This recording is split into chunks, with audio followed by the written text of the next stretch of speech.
नमस्कार दोस्तों, मैं ललित माटोलिया आपका ऑनलाइन पढ़ाई में स्वागत करता हूं। आपको ये जानकर खुशी होगी कि आज अपन सी का फर्स्ट टॉपिक स्टार्ट कर रहे हैं और इसमें अपने पास में कंप्यूटर हिस्ट्री के क्वेश्चंस होंगे, प्लस से आपके पास में डेटा टाइप्स के क्वेश्चन होंगे, वेरिएबल्स के क्वेश्चन रहेंगे, प्लस अदर टाइप के क्वेश्चन भी आपके पास में होंगे। तो अराउंड 25 क्वेश्चंस की आज स्लाइड्स पे अपन वर्क करेंगे और देन उसको डिस्कस करेंगे। ठीक है, तो अपन स्टार्ट करते हैं। उससे पहले आप सब्सक्राइब कर दीजिए, चैनल को लाइक कर दीजिए और देन ज़्यादा से ज़्यादा आप शेयर करेंगे तो हमारा भी मोटिवेशन बढ़ेगा और हम लोग अच्छे से अच्छे क्वेश्चंस यहाँ पर लेके आएंगे आप लोगों के लिए, जो कि आपकी कंपटीशन के लिए अच्छा रहेगा। ठीक है, तो इसी के साथ में अपन स्टार्ट करते हैं अपनी सी की पीपीटी और पीडीएफ फाइल। तो फर्स्ट क्वेश्चन जो मेरा है वो क्वेश्चन है कि what is the correct size of the following data type. तो अपन यहाँ पर डिस्कस करने वाले हैं कि जो मेरा कंपाइलर है वो 16 बिट्स का कंपाइलर है। इसको मैंने हिंदी में लिखा है कि निम्नलिखित डेटा प्रकारों का सही आकार क्या है 16 बिट कंपाइलर के लिए। तो सी के अंदर डेटा टाइप का बेसिक मीन क्या होता है कि आपके पास में कोई भी वेरिएबल आप यूज करते हैं तो उस केस में आपको डेटा टाइप का लेना पड़ता है। ठीक है, तो किस टाइप का आपका डेटा आप यूज कर रहे हैं प्रोग्रामिंग के अंदर, तो उसके लिए अपन डेटा टाइप का यूज करते हैं। तो सी के अंदर बेसिकली एक तो करेक्टर डेटा टाइप है, देन दूसरा आपके पास में शॉर्ट डेटा टाइप है, शॉर्ट इंट आप इसे कहेंगे, देन इंटीजर मेरा एक डेटा टाइप है, देन लॉन्ग इंटीजर मेरा एक डेटा टाइप है, then float, double and long double. इसके अलावा भी एक डेटा टाइप है जो एनएम टाइप का होता है, उसको भी अपन आगे डिस्कस करेंगे। तो करेक्टर जो डेटा टाइप है उसकी साइज है वो सबसे कम होती है, फिर शॉर्ट इंटीजर, देन उसके बाद में integer, long integer, float, double, long double. तो साइज मुझे निकालनी है इस क्वेश्चन के अंदर। तो क्वेश्चन नंबर जो 1 है उसमें आपके पास में A, B, C and D 4 option दे रखे हैं, उसमें से मुझे करेक्ट ऑप्शन है वो फाइंड आउट करना है। तो मैं आपको यहाँ पर बता देता हूँ कि जो सी एच आर करेक्टर मेरा डेटा टाइप है वो मेमोरी के अंदर 1 बाइट स्पेस कवर करता है, 1 बाइट। और 1 बाइट के अंदर कितने बिट होते हैं, दैट इज 8 बिट्स होते हैं, 8 बिट्स। इसी टाइप से शॉर्ट इंटीजर जो मेरा वेरिएबल है SHORT, शॉर्ट INT इंटीजर, वो मेमोरी में 2 बाइट लेता है और 2 बाइट के अंदर आपके पास में टोटल 16 बिट्स होती है, 16 बिट्स। इसी टाइप से INT जो मेरा डेटा टाइप है वो मेमोरी में 2 बाइट लेता है 16 बिट कंपाइलर के लिए, क्योंकि इस क्वेश्चन में आपको बोला गया है कि 16 बिट कंपाइलर के अकॉर्डिंग मुझे इन डेटा टाइप्स की साइज पता करनी है।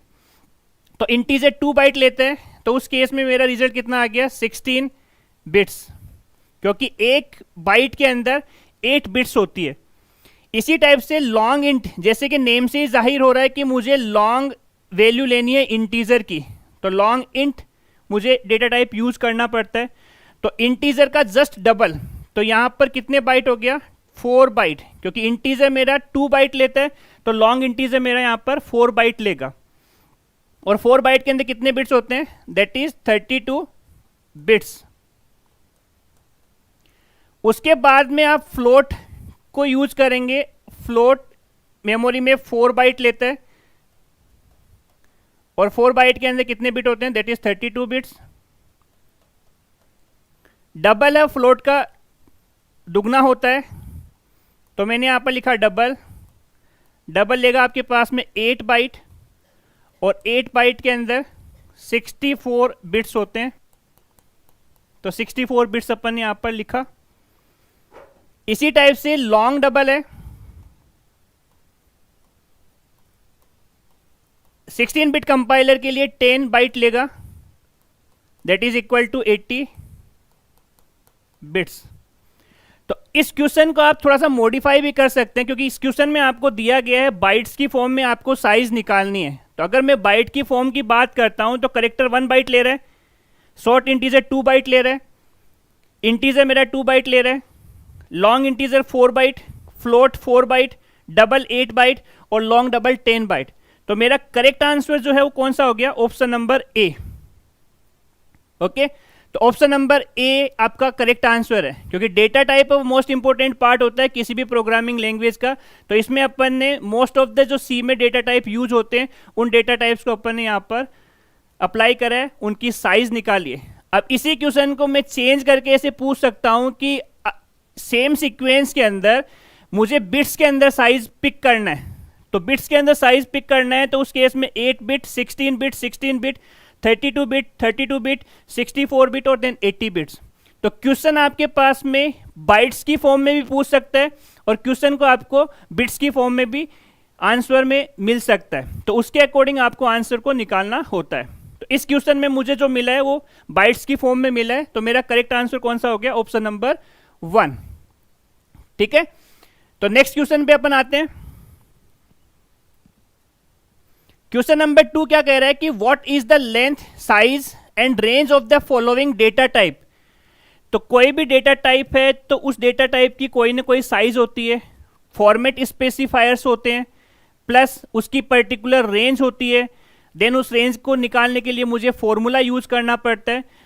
उसके ऊपर बेस आपके पास नंबर ऑफ क्वेश्चंस हो सकते हैं। स्लाइड्स पे आपको एक क्वेश्चन मिल रहा है, लेकिन इस क्वेश्चन से मल्टीपल क्वेश्चन आपके पास में जनरेट हो सकते हैं।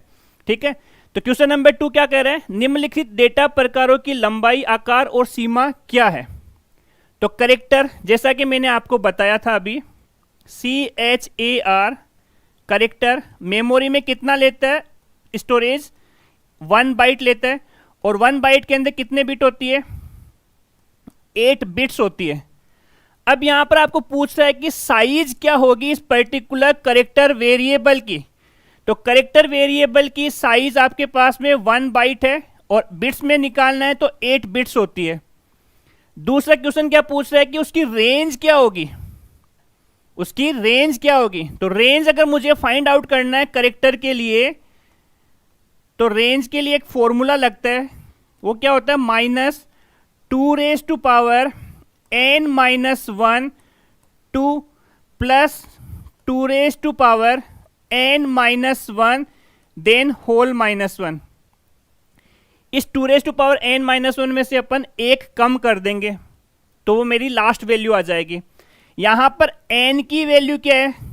n की वैल्यू होती है number of bits, number of bits. तो करेक्टर के लिए यहां पर 1 बाइट साइज लेता है मेमोरी में, लेकिन 1 बाइट के अंदर कितने बिट्स होते हैं? 8 बिट्स होते हैं। तो यहां पर n की वैल्यू को आप क्या रखेंगे? 8 रखेंगे। तो रखिए, तो -2^8 -1 2 प्लस 2^8 -1 देन होल -1। तो इसको आप सोल्व करेंगे तो 8 में से 1 को लेस करा तो 7 आ गया, से लेके 2^7 देन होल -1। अब बात आती है 2^7 को कैसे सोल्व करें, तो मुझे इसके लिए मैथमेटिकल कैलकुलेशन आनी चाहिए, पावर्स को कैसे सोल्व करते हैं। तो मैं यहां लिख देता हूं, 2^0 है, उसकी वैल्यू आपकी 1 होती है। 2^1 2 होगा, 2^2 आपके पास में 4 रहेगा, 2^3 4 को 2 से मल्टीप्लाई करेंगे तो 8 आ जाएगा, 2^4 दैट इज 16, 2^5 32 हुआ, 2^6 64 and 2^7 that is equal to 128। 2^8 just double कर दीजिए 128 का तो 256 आ गया। 2^9 that is equal to 512 and 2^10 कितना होता है? 1024। 2^0 से लेके 2^10 तक की पावर्स को आप रिमेंबर कर मिल रहा है। तो यहां पर आप क्या लिखेंगे? माइनस साइन तो है ही। 2^7 को क्या लिखा? 128 से लेके, तो यहां पर कितना आ गया? 127 आ गया। तो दोस्तों यहां पर आप देख सकते हैं -128 से लेके +127। ठीक है, तो मैंने अभी करेक्टर के लिए निकाला है। तो आपको क्वेश्चन में क्या पूछ सकता है? साइज क्या होती है, एक क्वेश्चन जनरेट हो गया। दूसरा क्वेश्चन क्या हुआ? रेंज क्या होती है उसकी, फॉर्मेट स्पेसिफायर। तो आप यहां पर आप %C का यूज करते हैं करेक्टर के लिए, %C। ठीक है, तो ये मेरा फॉर्मूला हो गया। एक क्वेश्चन आपको ये भी पूछ सकता है कि करेक्टर की मिनिमम वैल्यू क्या है और करेक्टर की मैक्सिमम वैल्यू क्या है। तो दोस्तों करेक्टर की मिनिमम वैल्यू -128 है और करेक्टर की मैक्सिमम वैल्यू, मैक्सिमम अपन इतना स्टोर कर सकते हैं, दैट इज 127। तो 128 मेरी मिनिमम वैल्यू है और 127 मेरी मैक्सिमम वैल्यू है। ओके, तो इस तरह से अपन इसकी रेंज को फाइंड आउट कर सकते हैं। तो ये डेटा टाइप का मैंने केस लिया है करेक्टर के लिए। और करेक्टर बाय डिफॉल्ट किस टाइप का होता है? साइंड टाइप का होता है। साइंड का मतलब ये है कि वो पॉजिटिव नंबर को भी रखता है और वो नेगेटिव नंबर को भी रखता है। तो दोनों नंबर को रखता है तो उसे अपन क्या कहते हैं? क्वेश्चन पूछा गया है उसमें मुझे अनसाइंड लगा हुआ है। साइंड में तो मेरे को बताया कि पॉजिटिव नंबर भी होंगे और नेगेटिव नंबर भी होंगे, लेकिन अनसाइंड में क्या होगा? अनसाइंड में केवल और केवल पॉजिटिव नंबर होंगे। तो पॉजिटिव, तो रेंज क्या होगी, उसका फॉर्मूला क्या होगा अनसाइंड को कैलकुलेट करने के लिए? तो मैं यहां पर फॉर्मूला लिखता हूं। सबसे पहले अनसाइंड करेक्टर की रेंज अगर मुझे फाइंड आउट करनी है तो 0 से लेके 2⁻n देन होल -1 करेंगे। और n क्या यहां पर? n होता है number of bit, number of bits, ये मेरा n है। तो रख दीजिए, करेक्टर कितना ले रहा है? 1 बाइट, उसमें बिट कितनी होती है? 8 बिट्स।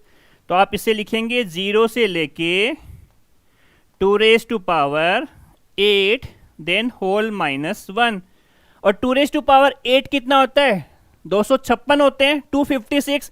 तो आप इसको देखिए, 0 से लेके 256 में से मैंने 1 लेस कर दिया, तो मेरा रिजल्ट कितना हो गया? 0 से लेके 255 तक हो गया। साइंड का केस है। दोनों में डिफरेंस आप देख सकते हैं। साइंड की रेंज आ रही है, वो कितनी आ रही है? -128 से +127 से पता चल रहा है कि वो 0 से लेके 255 तक आ रही है वैल्यू। ठीक है,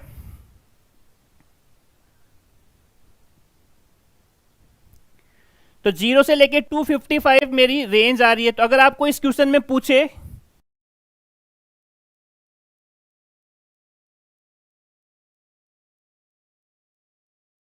ओके अभी थोड़ा बफरिंग का इश्यू आ रहा है, तो जस्ट मैं कमिंग करता हूँ अभी क्लास के अंदर, 1 मिनट में आ रहा हूँ मैं ना।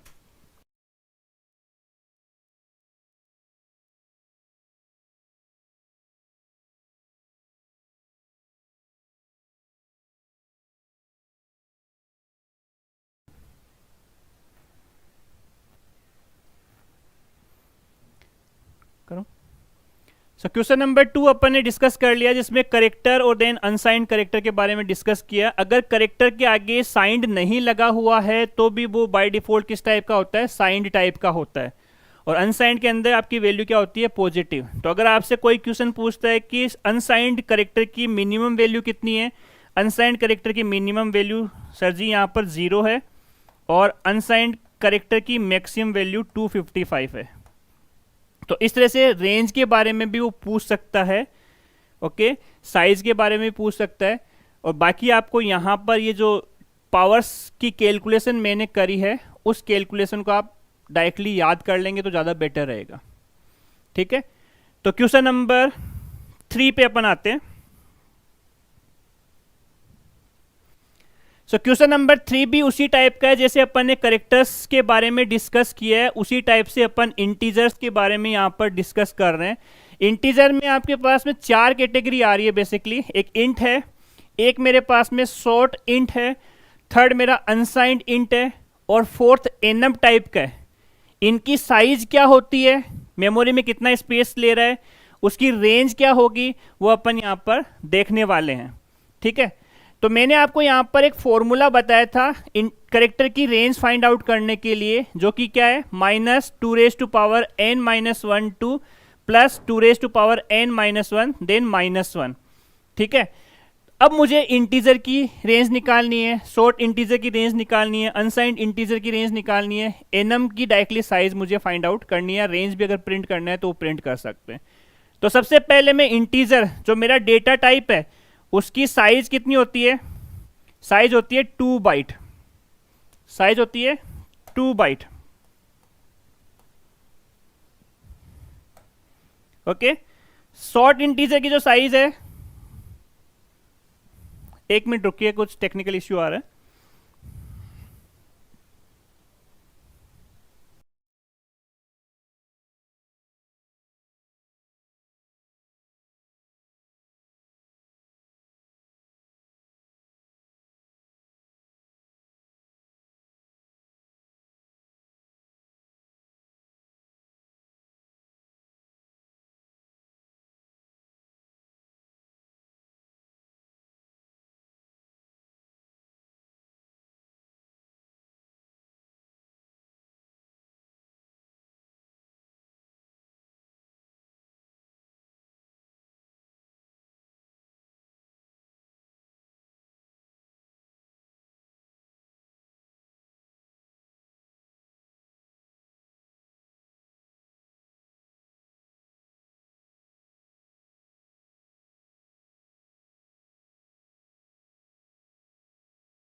सो क्वेश्चन नंबर जो थर्ड है उसमें मुझे इंटीजर टाइप के डेटा टाइप्स की साइज प्रिंट करनी है। तो int, then short int, unsigned int and then enum. तो इंटीजर के लिए मैं यहाँ पर सबसे पहले साइज लिख रहा हूँ। इंटीजर मेरा 2 बाइट लेगा मेमोरी के अंदर। ओके, शॉर्ट इंटीजर भी 2 बाइट लेगा। अनसाइंड इंटीजर भी आपके पास में 2 बाइट लेगा। और एनम भी मेरे पास में 2 बाइट मेमोरी में कंज्यूम करता है। और 2 बाइट की अगर आप बात करते हैं, that is equal to 16 bits. 16 bits, इसकी साइज भी आपकी 16 बिट्स होगी। इसकी साइज भी आपके पास में 16 बिट्स होगी। देन 16 बिट्स, सभी की साइज आपके पास में 16 बिट्स है। 2 बाइट ये मेमोरी में कंज्यूम करता है। लेकिन अगर मैं इसकी रेंज की बात करूं, तो रेंज के लिए सेम फॉर्मूला आप अप्लाई करेंगे, -2n-1 2 plus 2n-1 then whole -1 where n is equals to number of bits. तो यहां पर जो मेरा इंटीजर डेटा टाइप है, शॉर्ट इन डेटा टाइप है, और जो एनम डेटा टाइप है, उसको अपन इस फॉर्मूले से निकाल सकते हैं। तीनों की साइज है वो सेम है, और तीनों की रेंज भी आपके पास में सेम आएगी। क्या लिखेंगे आप? 16 लिखेंगे। तो इसको लिखिए -2 16 2 प्लस 2 16 देन होल -1। अब 16 में से आप 1 लेस करेंगे तो क्या लिखेंगे? 2 15 से लेके प्लस 2 15 -1। और 2 15 को जब आप सोल्व करेंगे तो वो आएगा -32768 से लेके प्लस के 32767। तो ये इसकी रेंज हो गई। अगर आपको कोई क्वेश्चन में पूछता है कि इंटीजर की मिनिमम वैल्यू क्या है, इंटीजर की मिनिमम वैल्यू क्या है और इंटीजर की मैक्सिमम वैल्यू रेंज के अंदर क्या है, तो वो आप यहाँ से पता करके लिख सकते हैं। ठीक है, तो ये जो रेंज है वो मेरी इंटीजर के लिए भी सेम है, शॉर्ट इंटीजर के लिए भी सेम है, और एनम के लिए भी सेम है। तो तीनों के लिए रेंज कितनी होती है? -32768 से लेके प्लस 32767 तक इसकी रेंज होगी। अब इसमें एक केस और बनता है, जो कि क्या है? Unsigned integer. यहां पर ये जो फॉर्मूला लिखा है वो किसका लिखा है भाई? साइंड का लिखा है, साइंड।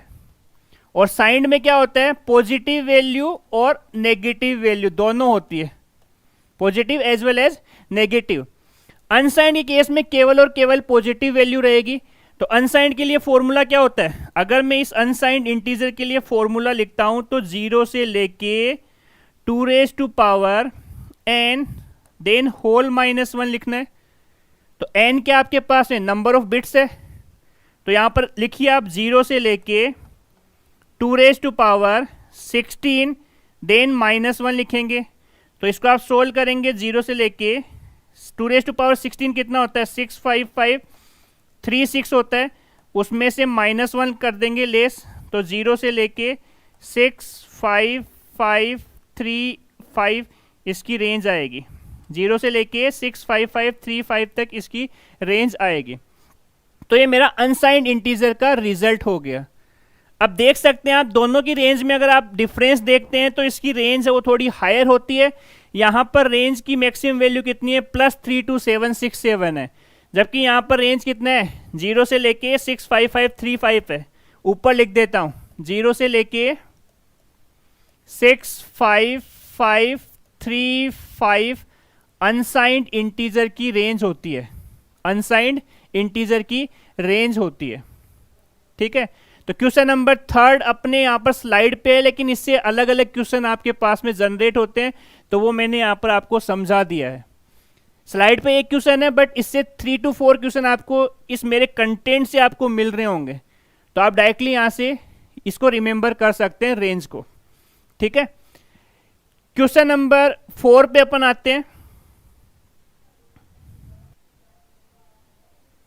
क्वेश्चन नंबर 4 भी आपका सेम टाइप का क्वेश्चन है, जिसमें मुझे लॉन्ग इंट और अनसाइंड लॉन्ग इंट की साइज भी बताना है और प्लस मुझे उसकी रेंज भी बतानी है। तो फॉर्मूला अपन सेम लगाएंगे, बट साइज क्या होती है वो थोड़ी सी डिफरेंट होती है। यहाँ पर लॉन्ग इंटीजर मेमोरी में लेता है 4 बाइट और अनसाइंड लॉन्ग इंटीजर भी मेमोरी में लेता है 4 बाइट। दोनों की रेंज में डिफरेंस आएगा। 4 बाइट इक्वल्स टू कितना होता है 32 बिट्स होता है। तो यहां पर भी मैंने इसको लिख दिया 32 बिट्स। फॉर्मूला सेम लगाएंगे जो अभी अपन ने लगाया था, -2⁻n−1 2 plus 2⁻n−1 then whole -1, where n is equals to number of bits को इंडिकेट करता है यहाँ पर, नंबर ऑफ बिट्स। तो इस सबसे पहले मैं लॉन्ग इंटीजर के लिए साइज निकाल रहा हूं। तो लॉन्ग इंटीजर के लिए साइज तो 32 बिट्स है, बाइट कितना लेता है 4 बाइट लेता है। रेंज क्या होगी, तो रेंज के लिए आप क्या करेंगे यहाँ पर n की जगह 32 प्लेस कर देंगे। तो 2⁻32 -1 2 प्लस 2⁻32 -1 देन होल -1। तो इसको आप देखिए -2⁻31 से लेके प्लस 2⁻31 -1 आपको लिखना होगा यहाँ पर। और 2⁻31 को जब आप सोल्व करते हैं तो वैल्यू कितनी आती है दोस्तों 2147483648 से लेके प्लस 2147483647। तो ये रेंज होती है किसके लिए, लॉन्ग इंटीजर के लिए। और लॉन्ग इंटीजर डिफॉल्ट क्या होता है, साइंड टाइप का होता है। तो जब आपको रेंज साइंड में पूछते हैं तो आपको ये रेंज ध्यान रखनी है। अब लॉन्ग इंटीजर की मिनिमम वैल्यू क्या है, तो दोस्तों मिनिमम वैल्यू आपकी ये है और मैक्सिमम वैल्यू आपकी ये है। तो जैसा कि आपको रेंज से जाहिर होता है कि इंटीजर की रेंज थोड़ी कम होती है, लॉन्ग इंटीजर की रेंज थोड़ी ज़्यादा होती है। तो आप देख सकते हैं यहाँ पर मिनिमम रेंज क्या आ रही है, मैक्सिमम रेंज कितनी आ रही है। तो ये तो हो गया मेरा साइंड का केस। इसी टाइप से अगर मुझे अनसाइंड देखना है तो अनसाइंड में क्या होता है, पॉजिटिव वैल्यू होती है। तो फॉर्मूला क्या लगेगा, 0 से लेके 2⁻n देन होल -1। तो यहाँ पर आप पुट कर दीजिए वैल्यू को। तो 0 से लेके n की वैल्यू कितनी है 32 है, तो आप यहाँ लिखेंगे 2⁻32 देन होल -1। तो फाइनली मेरा रिजल्ट कितना हो गया, 0 से लेके इन दोनों टर्म्स को आप जोड़ दीजिए, दोनों वैल्यू को, मिनिमम और मैक्सिमम को। तो कितना आ गया 429672 एंड देन 95। तो ये मेरी रेंज हो गई किसके लिए, अनसाइंड के लिए। और अनसाइंड में अगर आपको मिनिमम वैल्यू पूछता है तो 0 होती है, और अगर मैक्सिमम पूछता है तो ये आपकी वैल्यू होती है। तो अनसाइंड में इसकी रेंज थोड़ी सी ज़्यादा हो गई। ठीक है, तो आपको केवल इतना ध्यान रखना है कि अगर मैं साइंड लेता हूं तो साइंड में मुझे पॉजिटिव वैल्यू भी मिलेगी और नेगेटिव वैल्यू भी मिलेगी। अनसाइंड लेता हूं तो मुझे केवल और केवल पॉजिटिव वैल्यू मिलेगी, रेंज मेरी पॉजिटिव के अंदर आएगी। ठीक है, ग्रेट। नाउ क्वेश्चन नंबर अपन 5 पे आते हैं। Next question number 5। Question number 5 में आपको again float type, double type और लॉन्ग डबल टाइप की वैल्यू पूछ रहे हैं, उसकी साइज पूछ रहे हैं, उसकी रेंज पूछ रहे हैं। तो फ्लोटिंग बेसिकली क्या होता है, डेसिमल टाइप की वैल्यू विद डॉट के साथ में आती है, वो आपको फ्लोट के अंदर रखनी पड़ती है। फ्लोट की साइज क्या है, 4 बाइट होती है। डबल की साइज आपके पास में 8 बाइट होती है, और लॉन्ग डबल की साइज आपके पास में 10 बाइट होती है। अगर मैं इसको बिट्स में कन्वर्ट करूं तो 4 बाइट कितना होता है, 32 बिट्स होती है। 8 बाइट कितना होगा, 64 बिट्स, और 10 बाइट कितना होगा, 80 बिट्स होगा। तो दोस्तों इन सारी चीजों को आपको ध्यान रखना है, क्वेश्चन कैसे भी आ सकता है।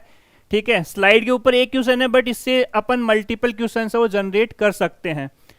अब बात आती है रेंज की। तो रेंज के लिए फ्लोटिंग डबल और लॉन्ग डबल वैल्यू के लिए कोई फॉर्मूला नहीं है, but you can directly remember, आप उसको डायरेक्टली याद कर सकते हैं। क्या होगा, that is 3.4 into 10 raise to power -38 से लेके 3.4 इंटू 10 रेज टू पावर +38, ये रेंज होती है आपके पास में फ्लोट के लिए।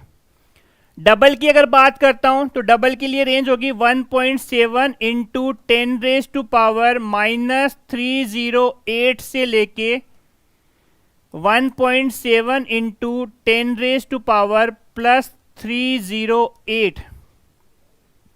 और लॉन्ग डबल की अगर रेंज की बात करते हैं तो 3.4 इंटू 10 रेज टू पावर -4932 से लेके 1.1 इंटू 10 रेज टू पावर +4932, ये रेंज होती है। तो ये रेंज आपको डायरेक्टली याद करनी है, और देन इसके ऊपर आपके पास में एक तो साइज के रिगार्डिंग क्वेश्चन हो सकता है, और एक आपके पास में रेंज के रिगार्डिंग क्वेश्चन पूछा जा सकता है। ठीक है, तो ये मेरा क्वेश्चन नंबर 5 यहां पर कंप्लीट होता है। नेक्स्ट क्वेश्चन अपन मूव करते हैं, क्वेश्चन नंबर 6। अब क्वेश्चन नंबर 6 में आपको एक फंक्शन दे रखा है, मेन फंक्शन, क्योंकि सी का जो प्रोग्राम है वो हमेशा मेन फंक्शन से स्टार्ट होता है। फिर उसके बाद में अपन ने वेरिएबल डिक्लेयर करा। वेरिएबल के लिए मुझे क्या करना पड़ता है, सबसे पहले मुझे डेटा टाइप बताना पड़ता है कि यहाँ पर डेटा टाइप हो किस टाइप का, इंटीजर टाइप का। एक्स वाई जेड है वो मेरे वेरिएबल के नेम है। यहाँ पर एक्स वाई जेड में मेरे को एक एक्सप्रेशन दे रखा है, उस एक्सप्रेशन को मुझे सोल्व करना है, और सोल्व करने के बाद मुझे एक्स वाई जेड की वैल्यू प्रिंट करनी है। अब यहाँ पर ये क्वेश्चन आपका एमसीक्यू में कन्वर्ट करना है, तो जो आंसर आएगा उसको ऑप्शन नंबर ए ले लीजिए, फिर बी सी डी आप अलग से बना सकते हैं इसके अंदर। तो मैं इस एक्सप्रेशन को सोल्व कर रहा हूँ। एक्सप्रेशन को सोल्व करने के लिए यहाँ पर एक प्रायोरिटी का ध्यान रखना पड़ता है कि मल्टीप्लाई, डिवाइड और रिमाइंडर, इन तीनों की प्रायोरिटी सेम होती है। उसके बाद में जो प्रायोरिटी आती है वो किसकी आती है, प्लस और माइनस की। ठीक है, तो तीनों क्वेश्चन में आपके पास में यही ऑपरेटर दे रखे हैं। एक तो मल्टीप्लाई दिया है, डिवाइड दिया है, रिमाइंडर दिया है, फिर प्लस और माइनस है। तो एक्सप्रेशन में जो सबसे पहले ऑपरेटर आएगा, जैसे मल्टीप्लाई पहले आ गया, मल्टीप्लाई, डिवाइड और रिमाइंडर में मल्टीप्लाई पहले आ गया, तो मल्टीप्लाई को पहले सोल्व करना है, फिर उसके बाद में डिवाइड सोल्व होगा, फिर उसके बाद में रिमाइंडर। अगर रिमाइंडर पहले आ जाता है तो रिमाइंडर को पहले सोल्व करना है। ठीक है, अगर सेम प्रायोरिटी पे 3 ऑपरेटर हैं, उसमें से जो ऑपरेटर सबसे पहले आएगा उस ऑपरेटर को सबसे पहले सोल्व करना है, उसके बाद में नेक्स्ट प्रायोरिटी के ऑपरेटर को सोल्व करना है। तो इस एक्सप्रेशन को अगर मैं सोल्व करता हूं तो देखिए क्या करते हैं अपन। यहां पर x की वैल्यू निकालनी है मुझे, तो x इज इक्वल टू 3 + 4, इसको एज इट इज रख देते हैं, 3 + 4 -7, तो माइनस एज इट इज आ गया। अब यहां पर क्या मिला आपको, मल्टीप्लाई मिला, तो 7 को 8 से मल्टीप्लाई करेंगे तो कितना आ गया 56। 7 को 8 से मल्टीप्लाई करेंगे तो 56 आ गया। डिवाइड करेंगे आप 5 से, फिर रिमाइंडर निकालेंगे 10 से। तो नेक्स्ट स्टेप पे अपन इसको लिखते हैं 3 + 4 माइनस 56 में मुझे 5 का डिवाइड करना है, तो कितनी बार गया 11 टाइम गया। फिर रिमाइंडर निकालेंगे 10 से, ठीक है। अब रिमाइंडर निकालना है तो कितनी बार जाती है डिवाइड, कितनी बार होगा 1 बार होगा, और शेषफल भी कितना बचेगा 1 बचेगा।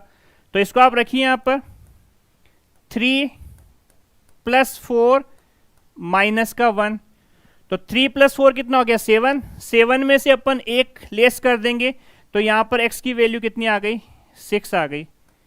तो अगर आपको कोई पूछता है कि x की वैल्यू कितनी होगी, तो दोस्तों यहां पर x की वैल्यू 6 होगी। सिंपल मैथमेटिकल कैलकुलेशन करिए अपन ने इस क्वेश्चन में ना। क्वेश्चन नंबर जो 6 है उसमें y की वैल्यू निकालनी है, तो मैं यहां पर y की वैल्यू अलग तरीके से निकाल देता हूं। यहां पर डिवाइड कर दिया, y = -3 दे रखा है, -3 रखा, फिर +4। अब 7 को 8 से मल्टीप्लाई किया, कितना हो गया then 56 divided by 5 remainder by 10।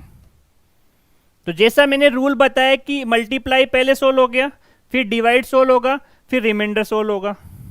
तो इसको लिखिए यहां पर -3 + 4 -11 रिमाइंडर बाय 10। नेक्स्ट स्टेप में क्या लिखेंगे -3 एज इट इज +4, उसमें से -1 लेस कर देंगे, क्योंकि 11 रिमाइंडर बाय 10 करते हैं तो रिमाइंडर कितना आता है 1 आता है। तो रखिए इसको, माइनस माइनस को एक जगह ले लीजिए, प्लस को एक जगह ले लीजिए। तो y की वैल्यू -3 -1 -4, -4 में +4 करेंगे तो y कितना हो गया 0 हो गया। तो ये मेरा रिजल्ट आ गया y का। इसी टाइप से z का रिजल्ट मुझे फाइंड आउट करना है। तो देखिए यहाँ पर मल्टीप्लाई एक साइन है, रिमाइंडर एक साइन है और डिवाइड एक साइन है। तो सबसे पहले मुझे मल्टीप्लाई को सोल्व करना है, फिर मुझे रिमाइंडर को सोल्व करना है, फिर मुझे डिवाइड ऑपरेशन सोल्व करनी है। करिए। तो z जो मेरा वेरिएबल है, यहाँ पर मैं y की वैल्यू रख देता हूँ, दैट इज 0। z वेरिएबल कितना हो गया, -3 को -4 से मल्टीप्लाई किया तो 12 हो गया। अब 12 के अंदर रिमाइंडर निकालेंगे आप -6 से, फिर डिवाइडेड करेंगे -5 से। तो 12 के अंदर जब आप 6 से रिमाइंडर निकालते हैं तो यहाँ पर दोस्तों कितना आएगा 0 आएगा, क्योंकि 12 के अंदर 6 का डिवाइड करते हैं तो रिमाइंडर 0 बचता है जो शेषफल है। उस पर डिवाइड करेंगे -5 से, तो z की वैल्यू मुझे क्या मिल गई 0 मिल गई। ठीक है, तो यहाँ पर z कितना आ गया 0 आ गया। तो ये मेरा इस क्वेश्चन का आंसर आ गया। तो मैं यहाँ से ऑप्शन नंबर ए इसको बना देता हूँ, ऑप्शन नंबर बी में कुछ अलग वैल्यू लिख देता हूँ, ऑप्शन नंबर सी में अलग वैल्यू आएगी, ऑप्शन नंबर डी में नन ऑफ दिस कर सकता हूँ। तो मेरा करेक्ट आंसर क्या होगा, ये मेरा करेक्ट आंसर होगा x = 6, y = 0 एंड z = 0। तो इस क्वेश्चन के अंदर मुझे केवल ये ध्यान रखना है कि अगर हायर प्रायोरिटी का मेरा ऑपरेटर आता है तो सबसे पहले मैं उसको सोल्व करूंगा, उसके बाद में मैं प्लस माइनस को सोल्व करूंगा।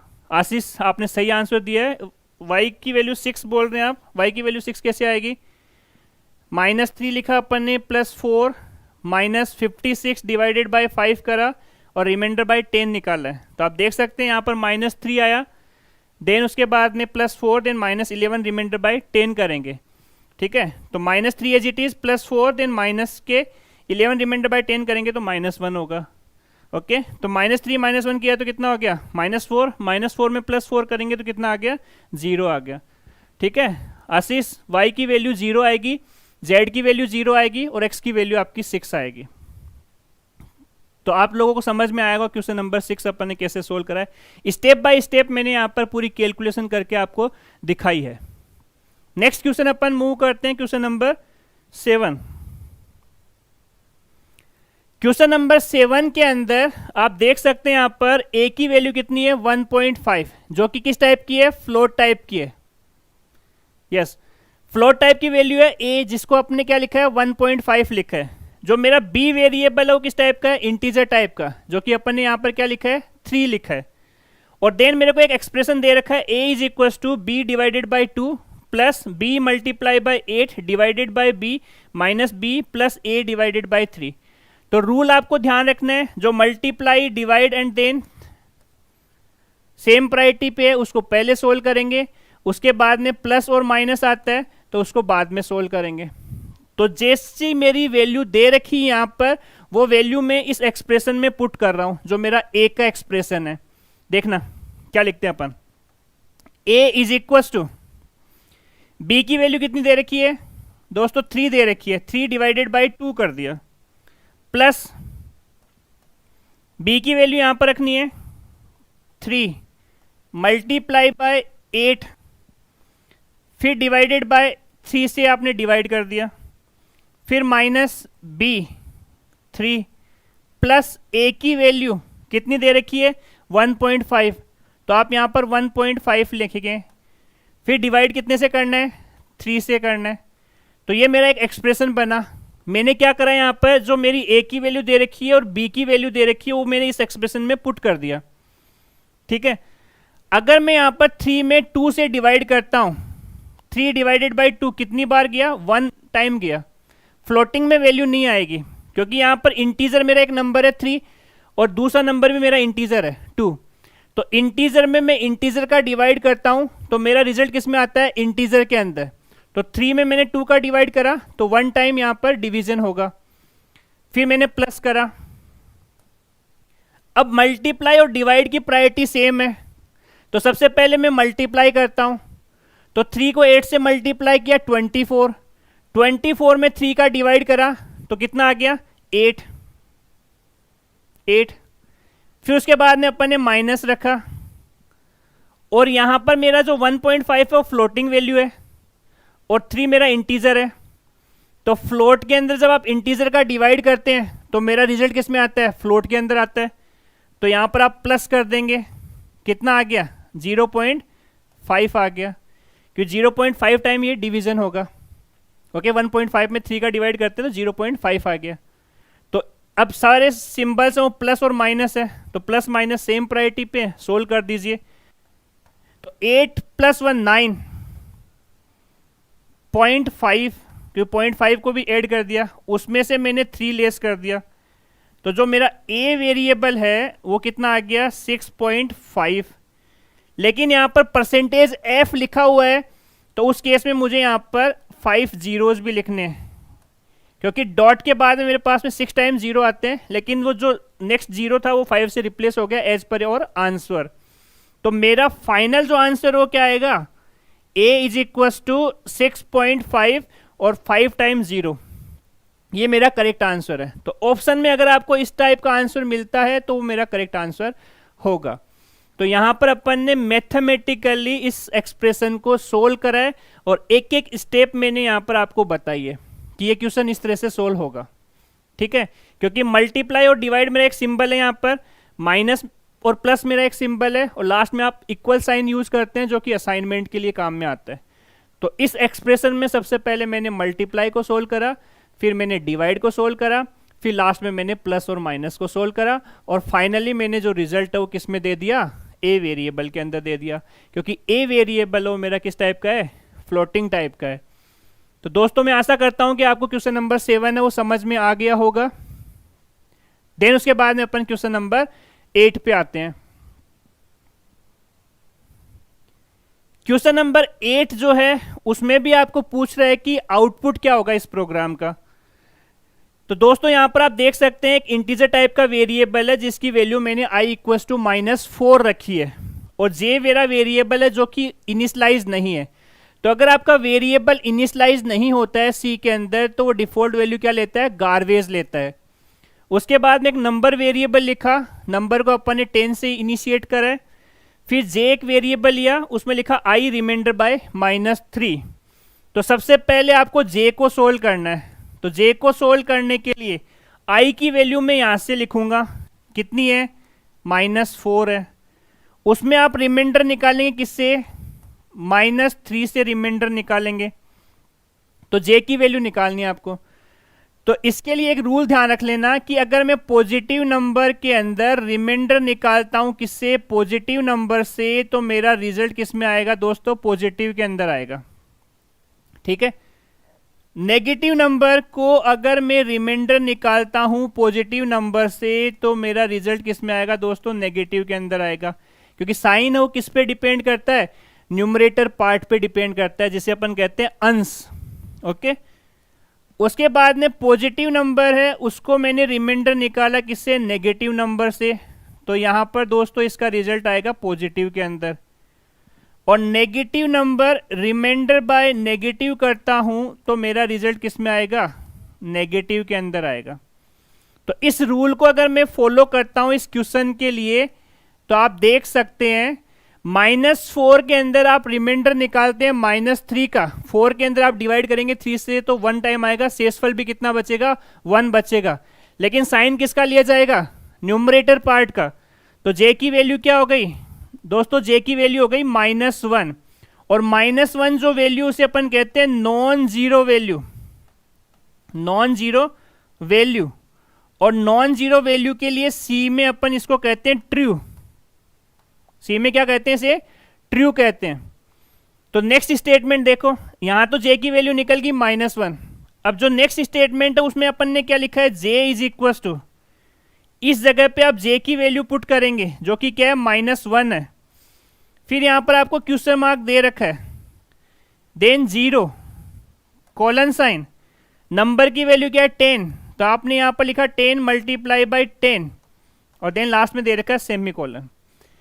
तो दोस्तों यहां पर question mark and then colon sign है उसे अपन कहते हैं कंडीशनल ऑपरेटर। क्वेश्चन मार्क और कॉलन साइन को क्या कहते हैं, conditional operator.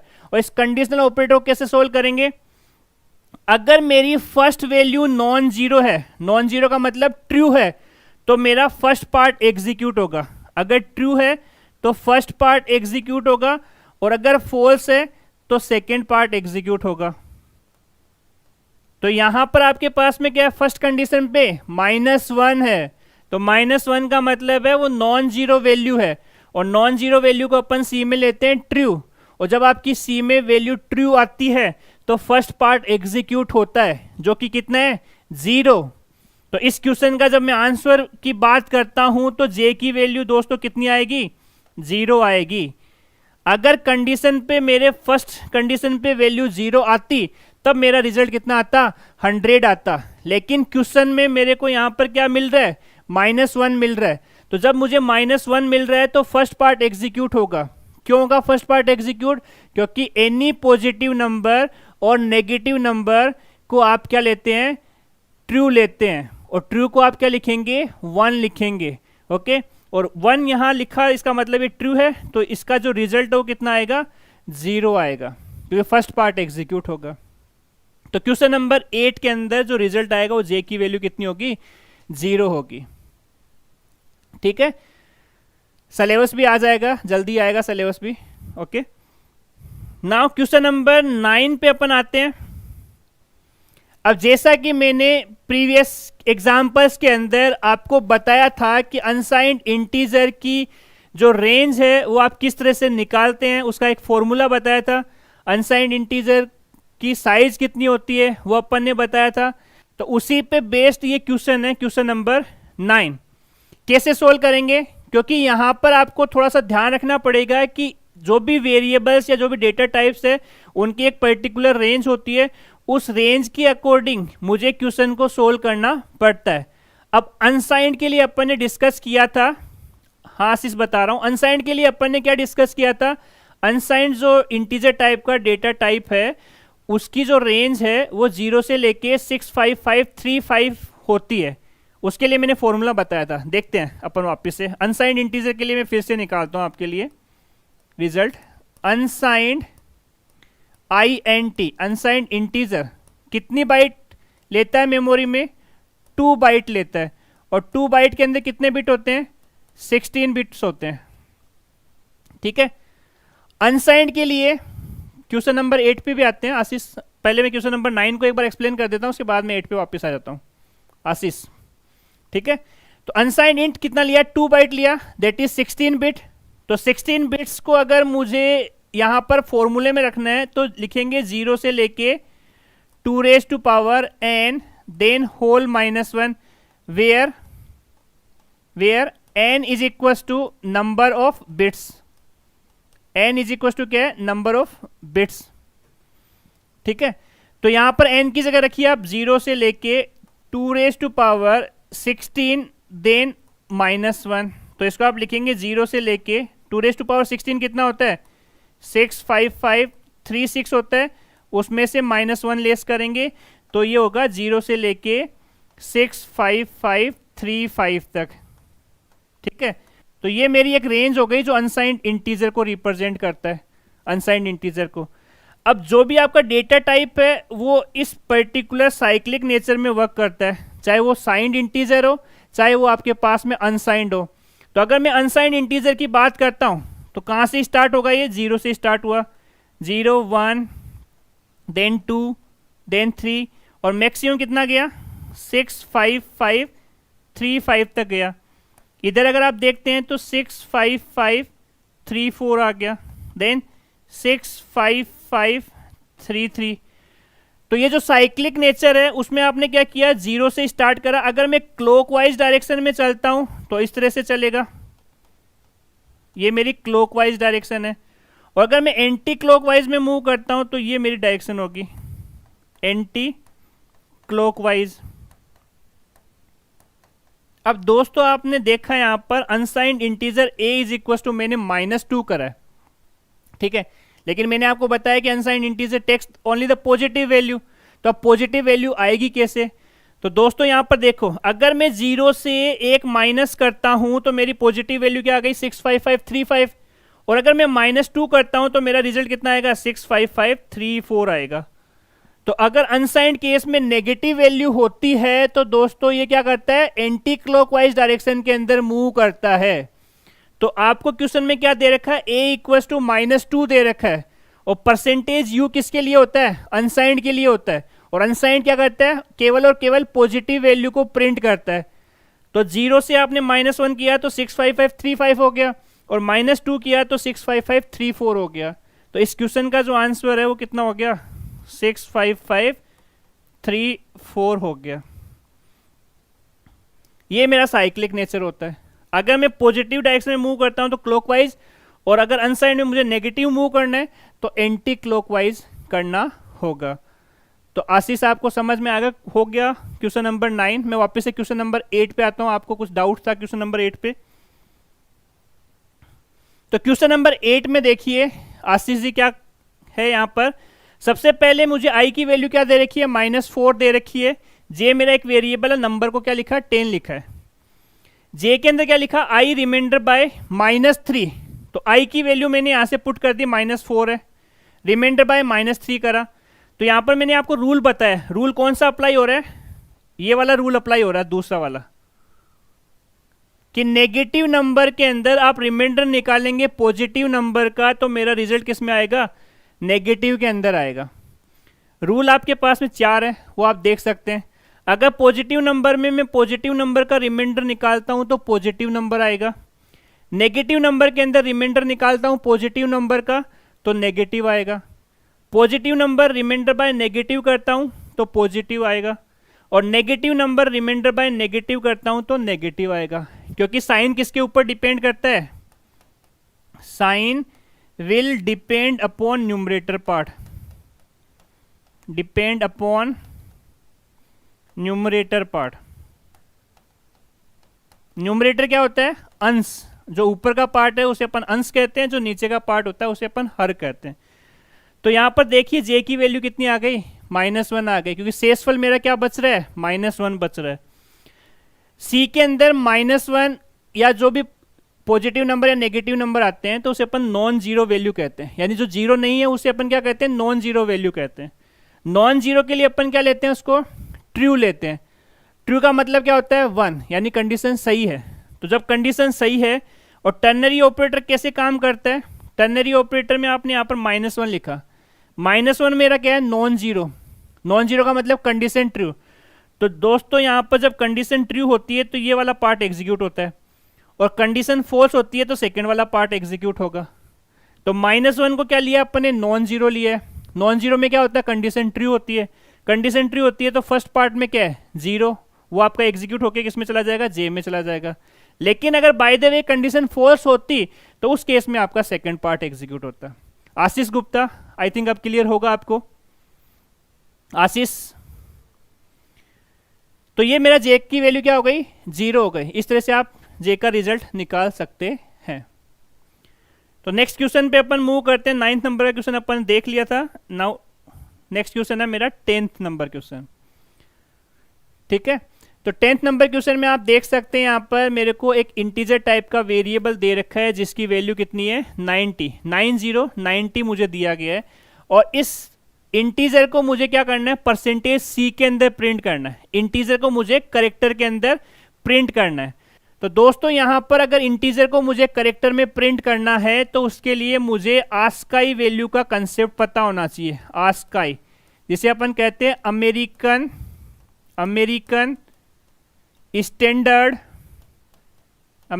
Standard code for information interchange. Code for information interchange.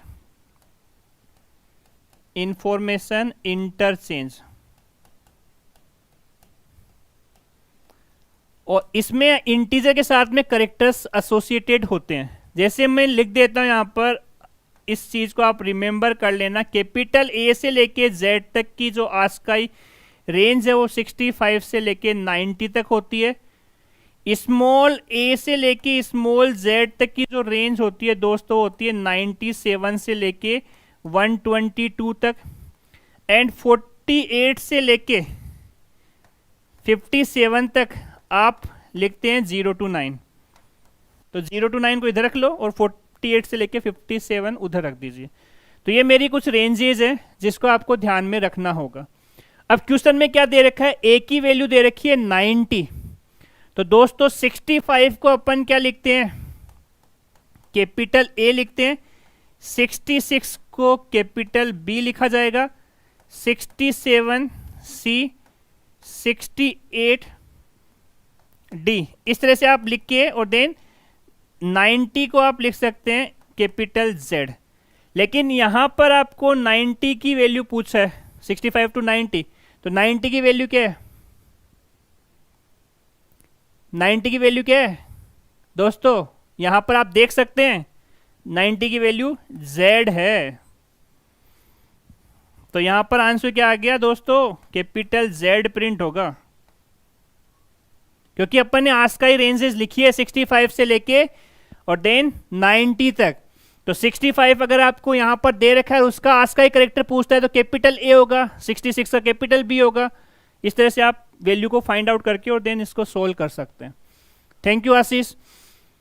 तो आई थिंक आपको ये समझ में आ गया होगा क्वेश्चन नंबर 10। ठीक है, ये रेंज ध्यान रखना, इसके ऊपर बेस्ड क्वेश्चन हो सकते हैं आपके एग्जाम के अंदर, क्योंकि ये डीप टाइप का कंसेप्ट है। ओके, क्वेश्चन नंबर 11 पे आते हैं।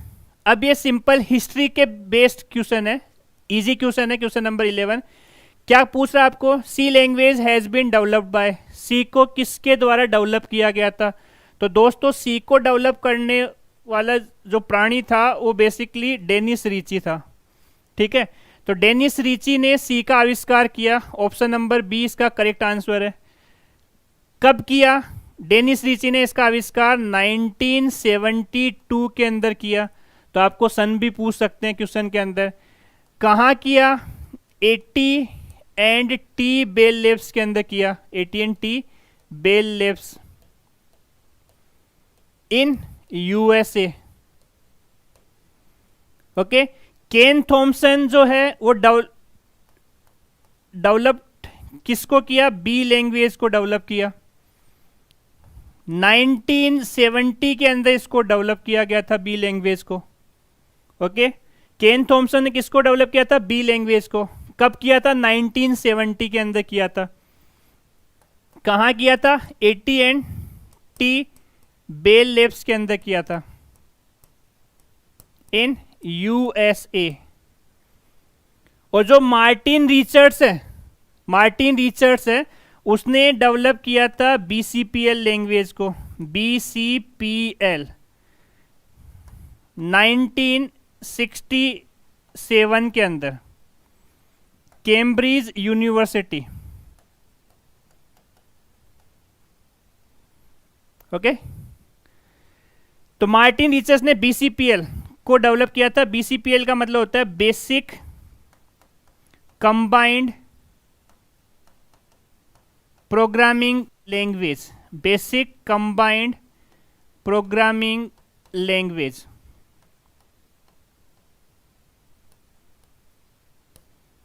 जो डेवलप किया गया था 1967 में कैम्ब्रिज के अंदर, ओके, मार्टिन रीचर्स ने।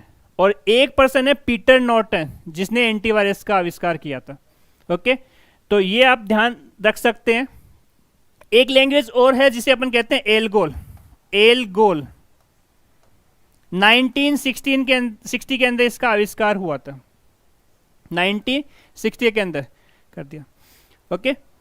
तो एल्गोल आपका 1960 है, तो उसका आविष्कार हुआ था। इंटरनेशनल कम्युनिटी ने उसका आविष्कार किया था, इंटरनेशनल ग्रुप ने उसका आविष्कार किया था, ओके।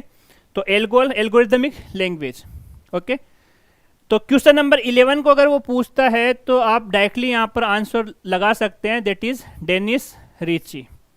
तो आई थिंक आपको समझ में आ गया होगा। ये बेसिक क्वेश्चन है, basic fundamental history based question है कि सी लैंग्वेज को किसने डेवलप किया था। डेनिस रिची ने डेवलप किया था। कब किया था? 1972 में किया था।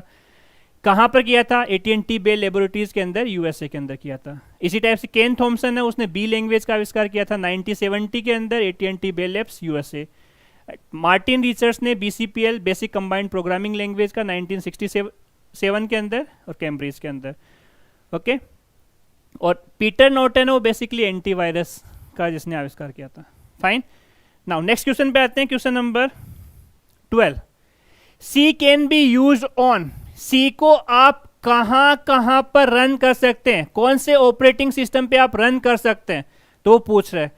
तो सी को जब आप MS DOS की बात करते हैं, MS DOS का मतलब होता है माइक्रोसॉफ्ट डिस्क ऑपरेटिंग सिस्टम। जैसे आप विंडोज को आपके सिस्टम पे इंस्टॉल करते हैं, उसके बाद में आप CMD कमांड प्रॉम्प्ट को ओपन करते हैं जो कि ब्लैक स्क्रीन होती है, उसे अपन कहते हैं MS DOS, Microsoft disk operating system. Microsoft disk operating system में वो बेसिकली 16 बिट्स का ऑपरेटिंग सिस्टम है।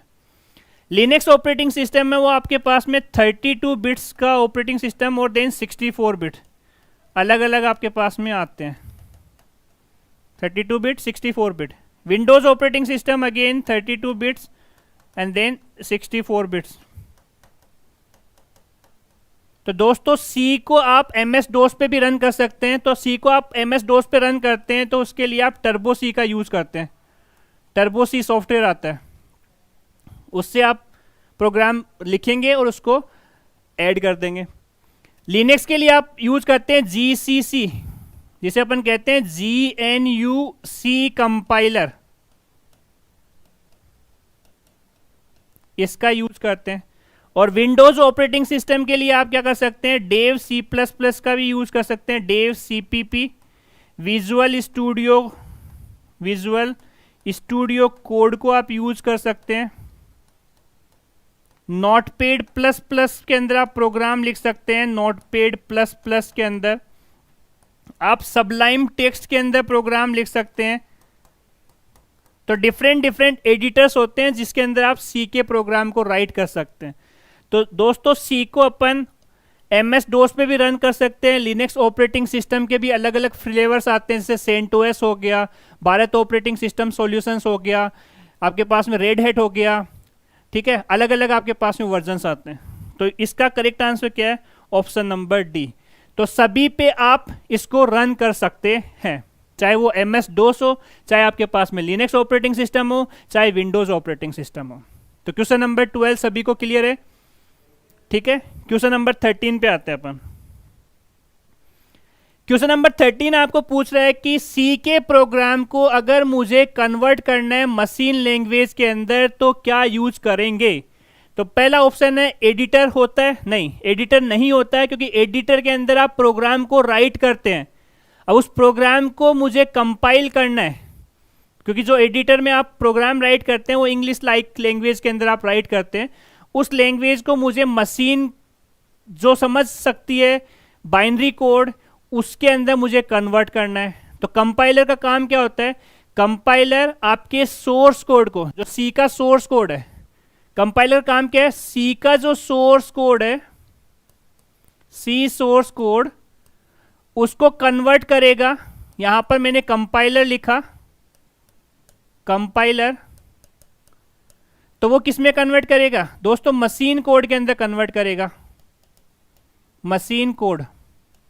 ठीक है, सी के सोर्स कोड को, यानी पूरे के पूरे कोड को एक साथ रीड करेगा। अगर इस कोड के अंदर कोई भी एरर नहीं है, प्रोग्राम के अंदर कोई भी एरर नहीं है, तो ये जो सोर्स कोड है वो मशीन कोड के अंदर कन्वर्ट हो जाएगा, जो कि बाइनरी फॉर्म के अंदर होगा। उसे अपन कहते हैं object code, object code, object code. और सी की फाइल को सेव करने के लिए मान लीजिए कि मैंने फाइल का नेम लिखा सैंपल, और उसका एक्सटेंशन क्या होता है, डॉट सी होता है। तो कोई आपसे पूछे कि सी की फाइल का एक्सटेंशन क्या होता है, तो दोस्तों सी की फाइल का एक्सटेंशन होता है डॉट सी।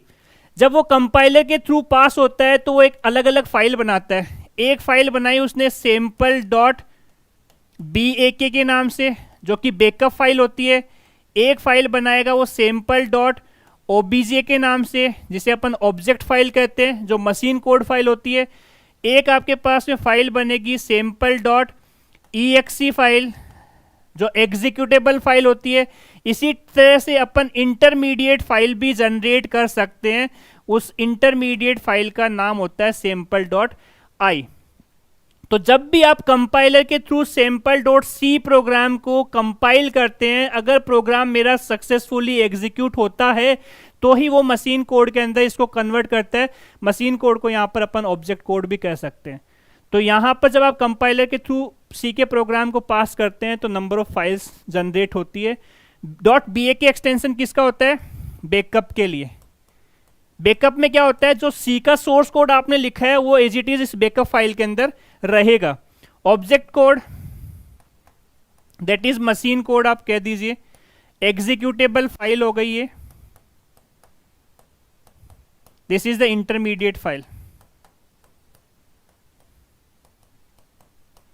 ठीक है, तो ऑप्शन करेक्ट क्या है, बी ऑप्शन है, कंपाइलर। कंपाइलर क्या करता है, पूरे के पूरे सोर्स कोड को एक साथ रीड करता है। अगर प्रोग्राम सही है तो कन्वर्ट कर देता है मशीन कोड के अंदर। इसी तरह से एक होता है इंटरप्रेटर। इंटरप्रेटर क्या करता है, जो सी का सोर्स कोड है उसको लाइन बाय लाइन चेक करता है। जैसे मान लीजिए 1 से लेकर 10 लाइन तक कोई एरर नहीं है, उसके बाद में 11th नंबर की लाइन पे एरर आती है तो कंट्रोल वहीं पर रुक जाएगा। ठीक है, तो इंटरप्रेटर का काम क्या है, सी के सोर्स कोड को लाइन बाय लाइन चेक करता है, उसके अकॉर्डिंग वो मशीन कोड के अंदर कन्वर्ट करता है। जबकि कंपाइलर क्या करेगा, पूरे के पूरे सोर्स कोड को रीड करेगा। अगर प्रोग्राम मेरा एरर प्रोन है, उस प्रोग्राम के अंदर एरर नहीं है, तो वो क्या करेगा, उसको मशीन कोड के अंदर कन्वर्ट कर देगा। तो ये मेरा क्वेश्चन नंबर 13 है। क्वेश्चन नंबर 14 पे आते हैं। क्वेश्चन नंबर 14 कह रहा है कि एक character variable can at A time store. तो करेक्टर आपका सबसे छोटा डेटा टाइप है, उसके अंदर अपन 1 बाइट यूज करते हैं, और सिंगल करेक्टर को स्टोर करने के लिए एक करेक्टर वेरिएबल का यूज करना पड़ता है। कैसे डिक्लेयर करेंगे, CHER CH is equal to single quote A। तो ये मेरा वेरिएबल डिक्लेयर हुआ। वेरिएबल को डिक्लेयर करने के लिए मुझे डेटा टाइप की जरूरत पड़ती है। उसके बाद में यहां पर आपने वेरिएबल का नेम लिखा, वेरिएबल नेम, फिर इक्वल टू साइन लगाया, और फिर उसके बाद में उसकी वैल्यू राइट कर दी।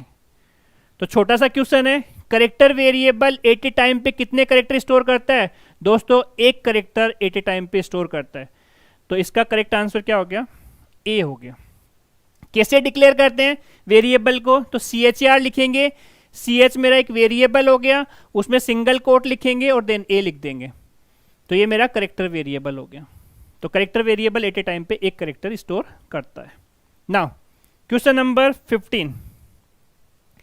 क्वेश्चन नंबर 15 में आपको पूछ रहा है the maximum value that N integer constant can have. तो मैंने आपको पहले स्लाइड्स के अंदर बताया था कि इंटीजर की रेंज क्या होती है। तो इंटीजर की रेंज को निकालने के लिए मैंने आपको फॉर्मूला भी बताया है, उसकी साइज भी आपको बताई कैसे साइज होती है। तो दोस्तों यहाँ पर आप देख सकते हैं, मैं डायरेक्टली वैल्यू लिख देता हूँ, -32768 से लेके और प्लस के 32767 तक आपकी इंटीजर की रेंज होती है। किसके लिए? 16 बिट्स कंपाइलर के लिए, 16 बिट्स कंपाइलर के लिए, 16 बिट कंपाइलर्स के लिए रेंज होती है।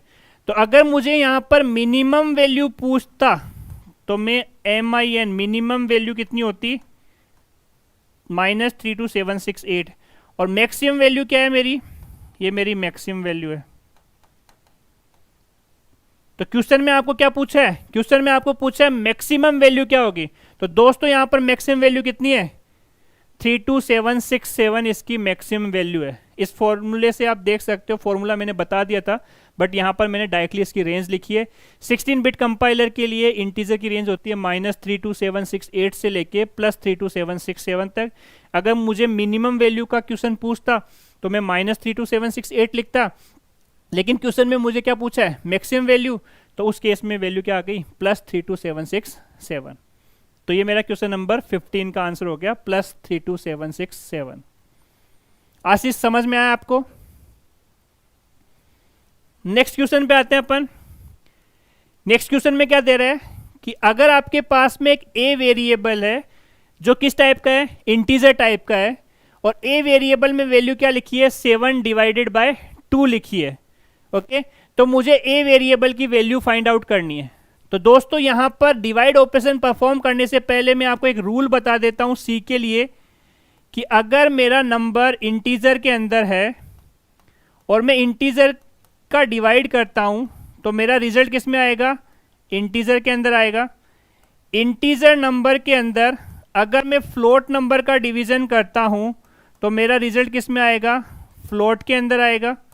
अगर मैं फ्लोट नंबर के अंदर इंटीजर नंबर का डिवाइड करता हूं तो मेरा रिजल्ट किस में आएगा? फ्लोट के अंदर आएगा।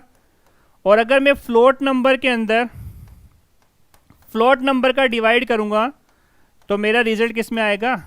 फ्लोट के अंदर आएगा। ठीक है, ये रूल आपको ध्यान रखना है। ओके, अब यहां पर देखिए आपको ए की वैल्यू कितनी दे रखी है? 7 दे रखी है। बी की वैल्यू कितनी दे रखी है? 2 दे रखी है। और जो मेरा ए वेरिएबल है वो किस टाइप का है? दोस्तों यहाँ पर ए वेरिएबल इंटीजर टाइप का है। और 7 किस टाइप का है? 7 भी दोस्तों यहाँ पर इंटीजर टाइप का है। और इंटीजर में मैं इंटीजर का डिवाइड करूंगा तो मेरा रूल क्या कहता है कि दोस्तों यहाँ पर इंटीजर रिजल्ट आएगा। इंटीजर के अंदर में अगर इंटीजर का डिवाइड करता हूं तो मेरा रिजल्ट किस में आएगा? इंटीजर के अंदर आएगा। तो 7 में मैंने 2 से डिवाइड किया तो 2 3 सा कितना हो गया? 6। तो 3 बार गया डिवीजन, तो कितनी वैल्यू आ गई? 3। तो करेक्ट आंसर क्या हो गया मेरा? ऑप्शन नंबर बी हो गया। ठीक है, लेकिन अगर मुझे आंसर चाहिए 3.5 तो इस क्वेश्चन को मुझे चेंज करना पड़ेगा। क्वेश्चन में मुझे चेंज क्या करना पड़ेगा? तो दोस्तों क्वेश्चन को मैं चेंज कर रहा हूं कि मेरा जो ए वेरिएबल है अगर वो मेरा फ्लोट टाइप का है, ए को मैंने क्या कर दिया? फ्लोट कर दिया। ओके, और इधर क्या लिख दिया? इधर लिख दिया कि मेरी एक वैल्यू 7.0 जाए, उसमें अगर मैं डिवाइड करूं 2 से तो 7.0 क्या हो गया? मेरा फ्लोट हो गया। तो अगर मैं फ्लोट के अंदर इंटीजर का डिवाइड करता हूं, फ्लोट के अंदर इंटीजर का डिवाइड करता हूं तो मेरा रिजल्ट किस में आएगा? फ्लोट के अंदर आएगा। तो इस केस में आपका जो रिजल्ट है वो कितना आएगा? 3.50000। क्वेश्चन चेंज कर रहा हूं। ओके, ये जो क्वेश्चन है 16 उसका आंसर तो 3 आएगा, लेकिन अगर मैंने ए की वैल्यू कर दी फ्लोट के अंदर और 7 को मैंने 7.0 बना दिया, यानी डेटा टाइप चेंज कर दिया। यस, डेटा टाइप मैंने फ्लोट ले लिया, ए को मैंने फ्लोट कर दिया, 7.0 डिवाइडेड बाई 2 करा। तो फ्लोट के अंदर आप इंटीजर का डिवाइड करते हैं तो रिजल्ट किस में आता है? फ्लोट के अंदर, और उसको मैंने ए वेरिएबल में स्टोर कर दिया। तो फाइनली मेरा रिजल्ट कितना आ गया? 3.50000। तो इस क्वेश्चन का अगर मैं फ्लोट में चेंज करता हूं तब मेरा आंसर ऑप्शन डी आएगा, लेकिन क्वेश्चन नंबर 16 का आंसर ऑप्शन नंबर बी आएगा जो कि 3 है। यस आशीष, समझ में आया आपको? नेक्स्ट क्वेश्चन पे आते हैं अपन, जो कि क्वेश्चन नंबर 17 है। ठीक है, 17 में आपको एक एक्सप्रेशन दे रखा है a इज इक्वल टू, तो a मेरा जो वेरिएबल हो किस टाइप का? इंटीजर है यहां पर। और मैंने आपको बताया था इंटीजर की जो रेंज होती है वो कितनी होती है? -32768 से लेके और +32767 32767 तक इसकी रेंज होती है। अब इस एक्सप्रेशन को सोल्व करना है, तो एक्सप्रेशन को सोल्व करने के लिए मैंने क्या लिखा, a is equal to 30 multiply by 1000 plus 2768। तो सोल्व करिए, ये कितना हो गया 30,000 प्लस 2768, तो इसको आप लिखेंगे 32768। नॉर्मली आपका ये आया, लेकिन ये करेक्ट आंसर नहीं है। मैंने आपको बताया कि अगर 32767 है वो इंटीजर की मैक्सिमम वैल्यू होती है, तो मुझे अगर 32768 की वैल्यू निकालनी है तो साइक्लिक प्रॉपर्टी काम आती है। यहाँ पर इंटीजर की क्या आती है, साइक्लिक प्रॉपर्टी काम आती है। कैसे सोल्व होती है देखिए, 0 1 2, मैक्सिमम कितना गया 32767 तक गया मैक्सिमम। यहाँ लिख दिया मैंने 32766, 32765, ठीक है। अब 32767 में मैं एक इंक्रीमेंट करता हूं तो दोस्तों यहाँ पर कितना आएगा, माइनस के 32768 आएगा। अगर मैं 2 से इंक्रीमेंट करता हूं तो माइनस के 32767 आएगा। 3 से इंक्रीमेंट करूंगा तो माइनस 32766 आएगा। तो मेरी वैल्यू क्या है, 32768 है दोस्तों। तो 32768 में 8 की वैल्यू कैसे आएगी, 32767 में मैं एक इंक्रीमेंट करता हूं तो माइनस में मेरी वैल्यू निकलेगी, जो कि क्या है, ऑप्शन नंबर बी है। माइनस के 32768 आएगा, न कि प्लस के 32768, ठीक है। तो इसका आंसर है option number B, question number 17 का। नेक्स्ट क्वेश्चन पे आते हैं, क्वेश्चन नंबर 18। इसमें मुझे एक एक्सप्रेशन को सोल्व करना है। एक्सप्रेशन क्या दे रखा है, x is equal to 4 plus 2 remainder by -8। तो मैंने अभी आपको रिमाइंडर का रूल बताया था, रिमाइंडर रूल बताया था। रिमाइंडर रूल क्या है, अगर मैं पॉजिटिव नंबर के अंदर पॉजिटिव नंबर से रिमाइंडर निकालता हूं तो मेरा रिजल्ट किस में आएगा, पॉजिटिव के अंदर। Positive number remainder by negative number, तो मेरा रिजल्ट किस में आएगा, पॉजिटिव के अंदर। Negative number remainder by positive number, तो रिजल्ट किस में आएगा, नेगेटिव के अंदर आएगा दोस्तों।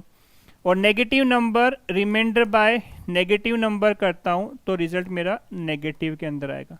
ये रूल है, ठीक है। एक्सप्रेशन क्या दे रखा है, एक्सप्रेशन दे रखा है x is equal to 4 plus 2 modulus -8, remainder निकालना है। तो 2 के अंदर 8 का डिवाइड करेंगे, रिमाइंडर निकालेंगे, तो रिमाइंडर कितना आएगा, 2 आएगा। तो 4 साइन किसका लिया जाएगा, न्यूमरेटर पार्ट का। तो x की वैल्यू कितनी आ गई, 6 आ गई। ऑप्शन नंबर बी इसका करेक्ट आंसर है, ठीक है। सिंपल एक्सप्रेशन है, सिंपल एक्सप्रेशन है, क्योंकि सबसे पहले मुझे रिमाइंडर को सोल्व करना होगा, क्योंकि रिमाइंडर की प्रायोरिटी हाई होती है in comparison two plus operator और इक्वल ऑपरेटर। इक्वल सबसे लास्ट में सोल्व होता है, ठीक है। तो इस क्वेश्चन का आंसर क्या आएगा, ऑप्शन नंबर बी आएगा, क्योंकि 4 प्लस 2 कितना हो गया, 6 हो गया। Question number 19। क्वेश्चन नंबर 19 में आपके पास में कुछ ऑपरेटर्स है जिनको अपन ने डिस्कस किया अभी। मल्टीप्लाई, डिवाइड और रिमाइंडर की प्रायोरिटी सेम होती है, उसके बाद में प्लस और माइनस को अपन सोल्व करते हैं। क्या आंसर आएगा आपके अकॉर्डिंग, आशीष आपके अकॉर्डिंग कौन सा आंसर आएगा। मैंने आपको बताया कि मल्टीप्लाई, डिवाइड और रिमाइंडर सेम प्रायोरिटी पे सोल्व होते हैं, उसके बाद में प्लस और माइनस सोल्व होता है। तो अब यहां पर आप देख सकते हैं multiply, divide, plus minus, option number D है वो इसका करेक्ट आंसर आ रहा है।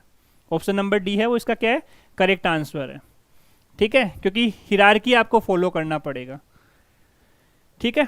नाउ क्वेश्चन नंबर 20 पे आते हैं। ये भी सेम टाइप का क्वेश्चन है। इसमें क्या कर रखा है, यहाँ पर एक एक्सप्रेशन लिख रखा है, z is equal to X plus Y multiply by z divided by 4 remainder by 2 minus 1। तो सबसे पहले मुझे मल्टीप्लाई को सोल्व करना होगा, उसके बाद में डिवाइड सोल्व होगा, उसके बाद में रिमाइंडर सोल्व होगा, देन प्लस, देन माइनस और फाइनली इक्वल टू। तो multiply, divide, remainder, plus, minus, equal to, option number A इसका करेक्ट आंसर है। 19 नंबर क्वेश्चन का आंसर क्या है, 20 नंबर क्वेश्चन का आंसर क्या है, ऑप्शन नंबर ए है, ठीक है। Next question number 21।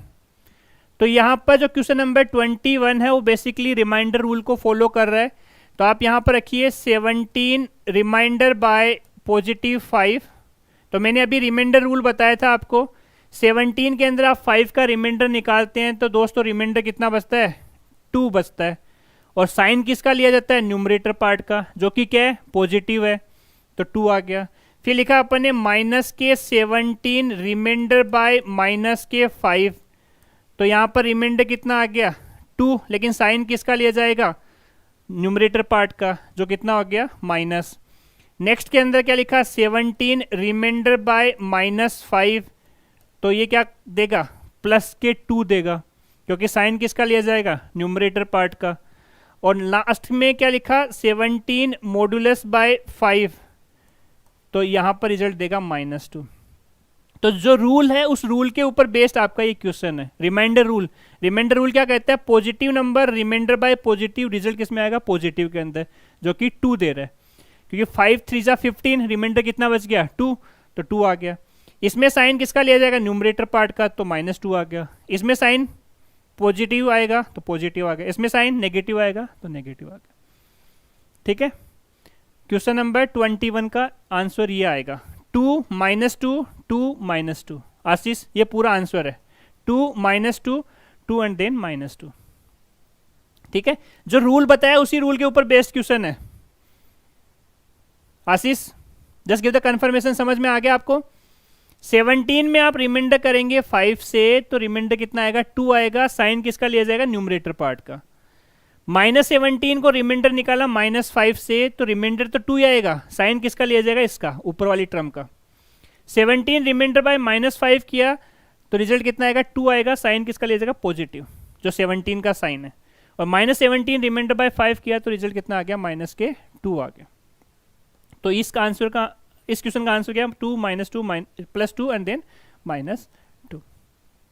Next question आते हैं, क्वेश्चन नंबर 22। ये भी सिमिलर टाइप का, लेकिन यहाँ पर डिवीजन रूल लगा हुआ है। तो दोस्तों 17 के अंदर आप डिवाइड करेंगे 5 का, तो डिवीजन कितने बार गया, 3 बार गया, तो 3 आ गया। -17 को डिवाइड करेंगे -5 से तो रिजल्ट कितना आएगा, क्योंकि माइनस माइनस आपस में कैंसिल आउट हो जाता है डिवीजन के अंदर, तो रिजल्ट कितना आएगा, 3 आएगा। 17 के अंदर आप डिवाइड करेंगे -5 का, तो दोस्तों यहाँ पर इसका रिजल्ट आएगा -3। और -17 में डिवाइड करेंगे आप +5 का, तो इसका रिजल्ट आएगा -3। ठीक है, तो रूल भी देख लीजिए आप। अगर आप रूल की बात करते हैं, डिवीजन रूल की, तो पॉजिटिव नंबर के अंदर दोस्तों पॉजिटिव नंबर का डिवाइड करते हैं तो रिजल्ट मेरा किस में आता है, पॉजिटिव के अंदर। नेगेटिव नंबर के अंदर डिवाइड करेंगे नेगेटिव नंबर का, तो रिजल्ट क्या आएगा, पॉजिटिव आएगा। पॉजिटिव नंबर के अंदर आप डिवाइड करते हैं नेगेटिव नंबर का, तो रिजल्ट आएगा नेगेटिव। और नेगेटिव नंबर के अंदर आप डिवाइड करेंगे पॉजिटिव नंबर का, तो रिजल्ट मुझे मिलेगा नेगेटिव। तो ये रूल है, इस रूल के अकॉर्डिंग अपन ने इस क्वेश्चन को सोल्व कर दिया। तो 3 3 -3 -3 ये इसका करेक्ट आंसर है। ठीक है, नाउ क्वेश्चन नंबर 23 पे आते हैं। अब क्वेश्चन नंबर 23 में आपको कुछ नंबर्स दे रखे हैं दोस्तों यहाँ पर, कि अगर मेरा ए वेरिएबल है वो 0 से स्टार्ट हो रहा है, तो अगर ए वेरिएबल 0 1 7 से स्टार्ट हो रहा है तो वो नंबर मेरा क्या होता है, ऑक्टल होता है। अगर किसी नंबर के आगे 0 लगा देते हैं तो वो क्या होता है, ऑक्टल नंबर होता है। तो जो मेरा सी है वो भी मेरा ऑक्टल टाइप का नंबर है।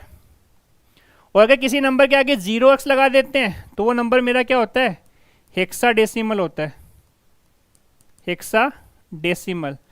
तो ये बेसिकली नंबर सिस्टम का क्वेश्चन है। नंबर सिस्टम में क्या होता है, binary, octal, decimal, hexadecimal, 4 type के नंबर सिस्टम्स है। तो इसमें से आपको ऑक्टल दे रखा है और हेक्सा दे रखा है। तो मुझे क्या करना है, इस ऑक्टल नंबर को डेसिमल में कन्वर्ट करना है, और इस हेक्साडेसिमल नंबर को डेसिमल में कन्वर्ट करना है, और लास्ट ऑक्टल नंबर को डेसिमल में कन्वर्ट करना है। तो प्रोसेस क्या है मेरी, कि जो नंबर दे रखा है उसको डेसिमल में कन्वर्ट करो। 0 क्या है, वो एज ए प्रीफिक्स है, इसको आप कैलकुलेशन में यूज नहीं करेंगे। तो सबसे पहले मैंने नंबर लिखा 1 7। ऑक्टल से डेसिमल में कन्वर्ट करने के लिए आप 8⁻0 8⁻1, क्योंकि ऑक्टल का बेस कितना होता है, 8 होता है। तो 8 raise to power 0, 8 raise to power 1 लिखा। 8 रेज टू पावर 0 कितना हो गया 1 एंड देन 8। तो 1 को 7 से मल्टीप्लाई किया 7 प्लस 8 को 1 से मल्टीप्लाई किया 8, और इन दोनों को जब आपने ऐड करा तो रिजल्ट कितना आ गया 15 आ गया। और 15 का बेस कितना होता है दोस्तों 10 होता है, क्योंकि डेसिमल में कन्वर्ट करना है। तो यहाँ पर इस परसेंटेज डी पे जो ए की वैल्यू है वो कितनी प्रिंट होगी 15 प्रिंट होगी। इसी तरह से मैं सी वाला भी निकाल देता हूँ क्योंकि मुझे ऑक्टल में कन्वर्ट करना है। तो 31 अगर आपको दे रखा है ऑक्टल में कन्वर्ट करना है तो 8 रेज ऑक्टल से डेसिमल में कन्वर्ट करना है तो 8 raise to power 0, 8 raise to power 1 लिखेंगे। 8 रेज टू पावर 0 कितना हो गया 1 एंड देन 8। 1 को 1 से मल्टीप्लाई किया 1 प्लस 8 को 3 से मल्टीप्लाई किया 24। तो 24 प्लस 1 कितना हो गया, ये जो लास्ट परसेंटेज दी है उस पर कितना आ गया 25 आ गया, क्योंकि मुझे दे रखा है 31।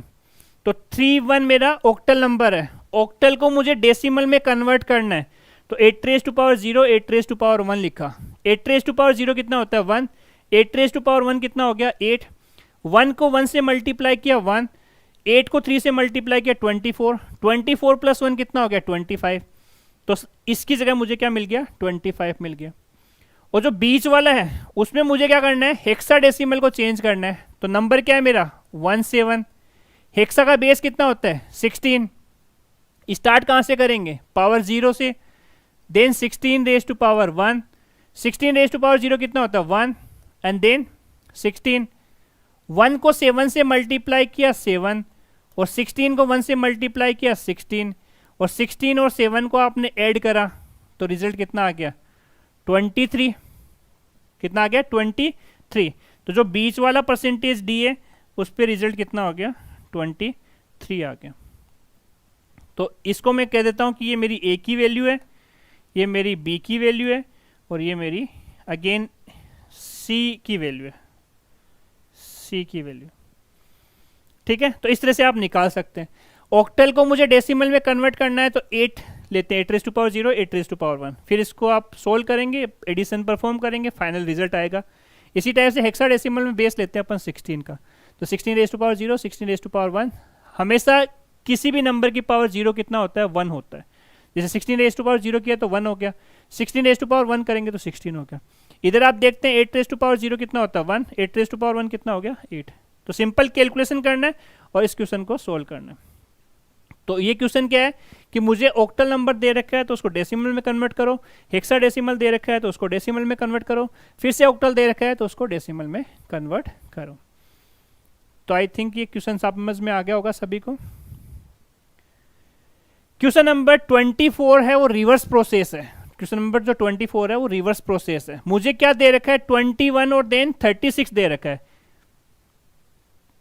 नहीं आशीष 017 ऑलरेडी डेसिमल में नहीं है। आशीष अगर किसी नंबर के आगे आप 0 लगा देते हैं, मैं वापस से प्रीवियस स्लाइड पे आता हूं, अगर मैं किसी नंबर के आगे 0 लगा देता हूं तो मेरा टर्बो सी में कलर चेंज हो जाता है। तो 017 अगर प्रीफिक्स 0 है तो वो नंबर मेरा ऑक्टल होता है, और 031 है वो भी मेरा नंबर क्या है ऑक्टल है। 031 है वो भी मेरा क्या है नंबर ऑक्टल है। ओके आशीष आप थोड़ा सा कंफ्यूज हो रहे हैं। 0 अगर किसी नंबर के आगे लगा देते हैं तो वो नंबर मेरा क्या होता है ऑक्टल, और उसको मुझे कन्वर्ट किस में करना पड़ता है डेसिमल के अंदर।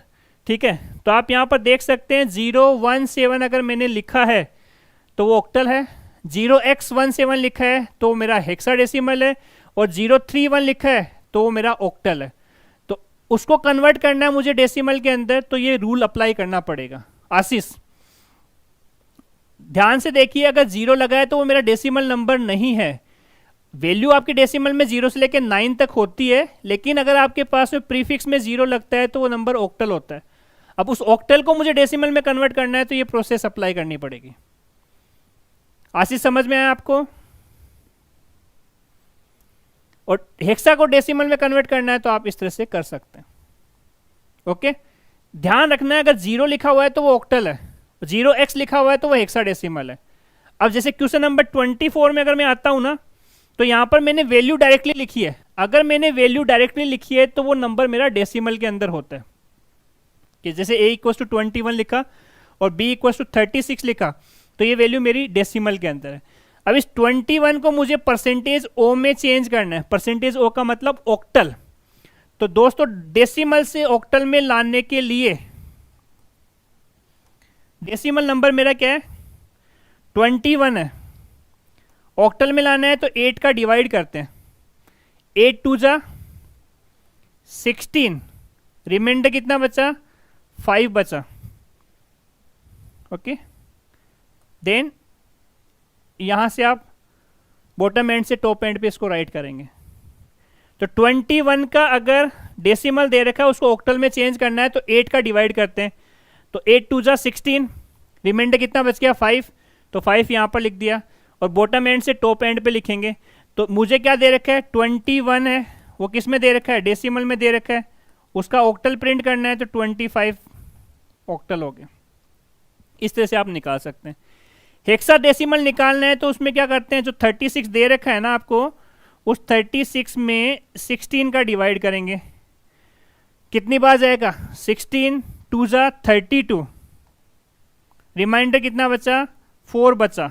बॉटम एंड से टॉप एंड पे राइट करेंगे इसको, तो इसका जो रिजल्ट है वो कितना आ गया 36 डेसिमल के अंदर है तो उसका 36 डेसिमल में है तो उसका हेक्साडेसिमल कितना हो गया 24 एंड देन 16। और वही सेम लास्ट वाले के लिए 36 बेस 10 लिखा तो उसका रिजल्ट कितना हो गया 24 बेस 16। परसेंटेज एक्स और परसेंटेज कैपिटल एक्स के लिए आप हेक्साडेसिमल यूज करते हैं। तो करना क्या है, डेसिमल नंबर दे रखा है उसको ऑक्टल में कन्वर्ट करना है तो 8 का डिवीजन कर दीजिए, और अगर डेसिमल नंबर दे रखा है उसको हेक्सा में चेंज करना है तो 16 का डिवाइड कर दीजिए, तो आपका आंसर आ जाएगा। ये आपका आंसर है 21 डेसिमल से ऑक्टल में कन्वर्ट किया 25 आ गया, 36 डेसिमल को हेक्सा में कन्वर्ट किया तो 24 आ गया, और 36 डेसिमल को 24 16 किया तो हेक्सा डेसिमल में आ गया। 25 24 and 24 is the correct answer for this question. Now last question upon discuss करते हैं जो कि क्वेश्चन नंबर 25 है। क्वेश्चन नंबर जो 25 है उसमें मुझे साइक्लिक प्रॉपर्टी का यूज करना पड़ेगा। साइक्लिक प्रॉपर्टी क्या होती है, इंटीजर के लिए ये एक साइकिल बनाएंगे, स्टार्ट कहाँ से करेंगे 0 से करेंगे। दोस्तों मैक्सिमम वैल्यू कितनी जाती है 32 बिट कंपाइलर के लिए 32767 जाती है, लेकिन आपको वैल्यू क्या दे रखी है 32766 आपको वैल्यू दे रखी है, 32765 इधर आप लिख दीजिए 0 1 देन 2 ये चला। जैसे 32767 पे एक इंक्रीमेंट करा तो माइनस के 32768 हो गया, इसमें एक इंक्रीमेंट करेंगे तो माइनस 32767 हो गया, एक इंक्रीमेंट करा तो माइनस के 32766 हो गया। इस तरह से ये -3 -2 -1 क्लॉकवाइज डायरेक्शन में आपको इस तरह से मिलेगा। ठीक है, तो अगर 25 नंबर क्वेश्चन में आपको दे रखा है ए की वैल्यू कितनी है 32766 है, 32766 में मुझे 3 से इंक्रीमेंट करना है, 1 से इंक्रीमेंट करा तो यहाँ पर आ गया, 2 से इंक्रीमेंट करा तो यहाँ पर आ गया, और 3 से इंक्रीमेंट करा तो यहाँ पर आ गया। ठीक है, तो मेरा जो करेक्ट आंसर है ए का वो कितना आ गया -K32767 -K32767, ये इसका करेक्ट आंसर है। प्रत्येक वैकेंसी तो आ गई है, बस केवल उसका नोटिफिकेशन आना बाकी है, तो वो भी जल्दी से जल्दी आ जाएगा, उसका सिलेबस भी अभी जल्दी से जल्दी आ जाएगा। ओके, तो आशीष गुप्ता यहाँ पर जो मेरा आंसर जनरेट हो रहा है वो कितना आ रहा है -K32767 हो रहा है, क्योंकि 32766 आपको दे रखा है, उसमें 3 से इंक्रीमेंट करना है, 3 आपको ऐड करना है। तो 32766 में एक इंक्रीमेंट करा तो 32767 हो गया, +2 करा तो -38, +3 करा तो -K32767 हो गया। ठीक है, तो ये मेरा क्वेश्चन नंबर 25 है। तो दोस्तों आज अपन इतना ही करते हैं, धन्यवाद। आप ज़्यादा से ज़्यादा दोस्तों के साथ में शेयर करें और देन लाइक करें, हमारे चैनल को सब्सक्राइब करिए। ज़्यादा से ज़्यादा आप शेयर करेंगे तो हम कंटेंट भी उतना अच्छा लेके आएंगे आप लोगों के लिए।